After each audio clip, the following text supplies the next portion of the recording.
नमस्कार। टीडीएम सफलता चैनल में एक बार फिर आप सभी का स्वागत है।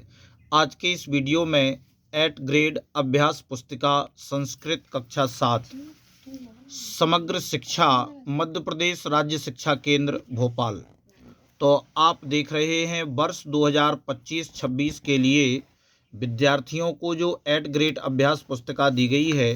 तो आज हम इस अभ्यास पुस्तिका के द्वितीय पाठः कालबोधः।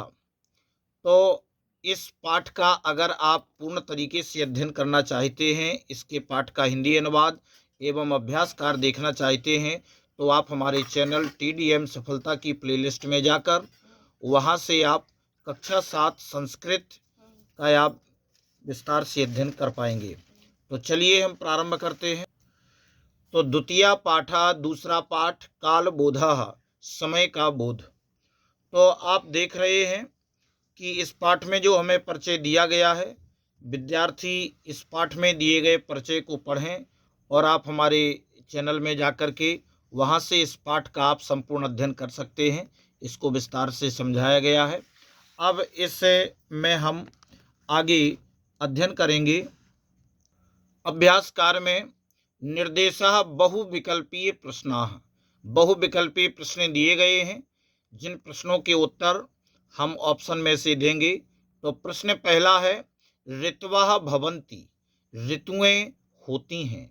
षट् 6, सप्त 7, अष्ट 8, 10 10। तो ऋतुएं कितनी होती हैं? षष्ठ, अर्थात 6 ऋतुएं होती हैं। प्रश्न दूसरा है कि चंद्रः पूर्णतां प्राप्नोति, चंद्रमा पूर्णता को प्राप्त होता है।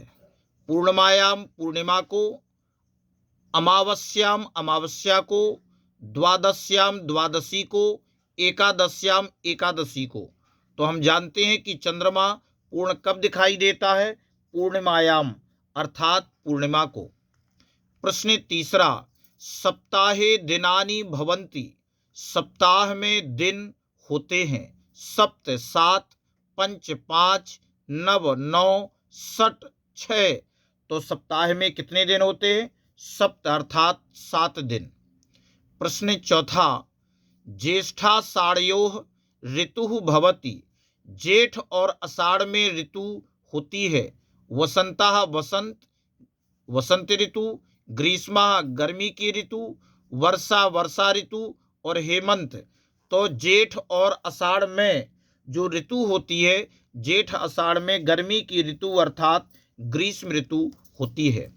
प्रश्न पांचवा, अधोलिखितेषु ऋतूनाम उचित क्रमः अस्ति, नीचे लिखे हुए ऋतुओं को उचित क्रम है। ऋतुओं का जो उचित क्रम है वह हमें बताना है। तो यहाँ पर ABCD के रूप में हमें ऑप्शन दिए गए हैं। तो आप इसमें से देखेंगे कि कौन सी ऋतुएं सही क्रम से लगी हुई हैं। तो यहाँ पर हम देख रहे हैं कि जो आपका ऑप्शन सी है, ये आपका सही है कि वसंतः वसंत ऋतु के बाद ग्रीष्म ऋतु, ग्रीष्म ऋतु के बाद वर्षा ऋतु, वर्षा ऋतु के बाद शरद ऋतु आती है। अब आगे निर्देशः रिक्त स्थानानि पूरयेत्, अब आगे हम रिक्त स्थान की पूर्ति करेंगे। तो प्रश्न छठवां है, पूर्णिमा पक्षे भवति, पूर्णिमा पक्ष में होती है। शुक्ल पक्षे, शुक्ल पक्ष में पूर्णिमा होती है। प्रश्न सातवां, तिथ्यः इति पदे वचनम अस्ति, तिथ्यः, तिथि, इस पद में वचन है, बहुवचन। तिथ्यः शब्द में बहुवचन है। प्रश्न आठवां, एकस्मिन् वर्षे ऋतवः भवन्ति, एक वर्ष में ऋतुएं होती हैं। षड्, अर्थात 6 ऋतुएं होती हैं। प्रश्न नौवां, चंद्रः पूर्ण रूपेण लुप्तः भवति, चंद्रमा पूर्ण रूप से लुप्त होता है, अर्थात दिखाई नहीं देता है। कब? अमावस्याम, अमावस्यायाम, यानी अमावस्या को चंद्रमा पूर्ण रूप से दिखाई नहीं देता। प्रश्न 10वां, चंद्रः कलाभिः पूर्णः भवति, चंद्रमा कलाओं से पूर्ण होता है। कितनी कलाओं से?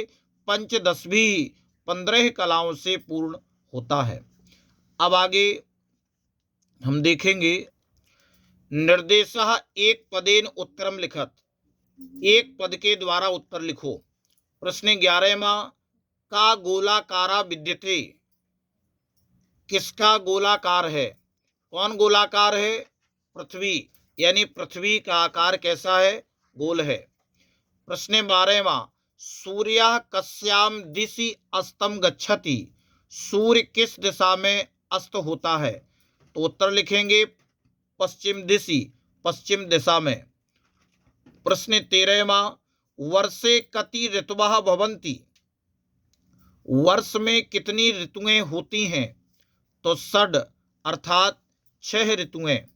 प्रश्न 14वां, पृथ्वी कुत्र परिभ्रमति, पृथ्वी कहाँ घूमती है, तो आप उत्तर में बताएंगे कि केंद्रे अर्थात धुरी पर, केंद्र पर पृथ्वी घूमती है।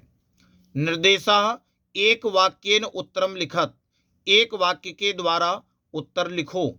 प्रश्न 15वां, प्रातः काले सूर्यः कस्याम दिशि भवति, प्रातः काल में सूर्य किस दिशा में होता है, तो आप उत्तर में लिखेंगे प्रातः काले सूर्यः पूर्वस्याम दिशि भवति, प्रातः काल में सूर्य पूर्व दिशा में होता है। प्रश्न 16वां, अहर्निशम केंद्रे का परिभ्रमति, दिन रात केंद्र में कौन घूमती है, तो उत्तर में लिखेंगे अहर्निशम केंद्रे पृथ्वी परिभ्रमति, दिन रात केंद्र में पृथ्वी घूमती है। प्रश्न 17वां, श्रावण भाद्रपदयोः कः ऋतुः भवति, सावन और भादो के महीने में कौन ऋतु होती है, तो आप उत्तर में लिखेंगे कि श्रावण भाद्रपदयोः वर्षा ऋतुः भवति, सावन और भादों के महीने में वर्षा ऋतु होती है।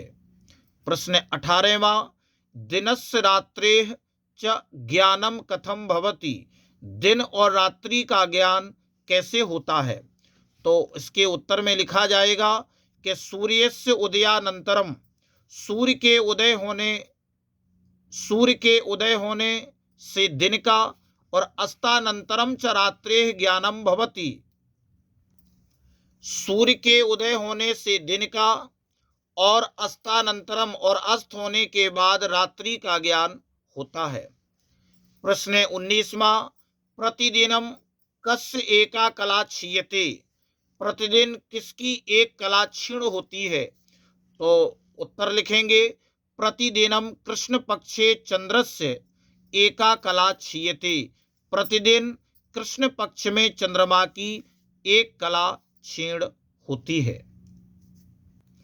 प्रश्न 20वां, प्रतिपक्षे कति तिथयः भवन्ति, शिशिर ऋतु कदा भवति, प्रत्येक पक्ष में कितनी तिथियां होती हैं और शिशिर ऋतु कब होती है, तो आप उत्तर में लिखेंगे कि प्रतिपक्षे पंचदश तिथयः भवन्ति, प्रत्येक पक्ष में अर्थात कृष्ण पक्ष और शुक्ल पक्ष में 15 तिथियां होती हैं।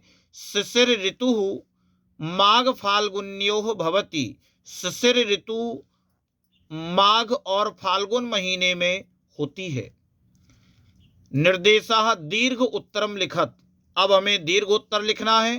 प्रश्न 21वां, द्वादश मासानाम नामानि लिखत, द्वादश 12 महीनों के नाम लिखो, तो आप उत्तर में लिखेंगे चैत्रः चैत्र का महीना, वैशाखः वैशाख, ज्येष्ठः ज्येष्ठ, आषाढ़ः आषाढ़, श्रावणः सावन, भाद्रपदः भादो, आश्विनः कुमार, कार्तिकः कार्तिक, मार्गशीर्षः अगहन, पौषः पूष, माघः माघ, फाल्गुनः फाल्गुन। तो आप इस प्रकार से इन 12 महीनों के नाम लिखेंगे। अब आगे प्रश्न 22 के का में पूछा गया है, एकादशतः विंशति पर्यंतम संस्कृते संख्याम लिखत, एकादशतः यानी 11 से 20 तक संस्कृत संख्या लिखो, संस्कृत में संख्या को लिखो, तो आप लिखेंगे एकादश 11, द्वादश 12, त्रयोदश 13, चतुर्दश 14, पंचदश 15, षोडश 16, सप्तदश 17, अष्टादश 18, नवदश 19 और एकोनविंशति 20 में एक कम 19 और विंशति 20। इस प्रकार से आप 11 से 20 तक संस्कृत में संख्या लिखेंगे।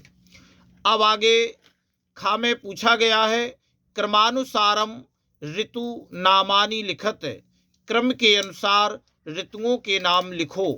तो आप देख रहे हैं कि ग्रीष्म ऋतु के बाद आती है वर्षा ऋतु और वर्षा ऋतु के बाद आती है शरद ऋतु।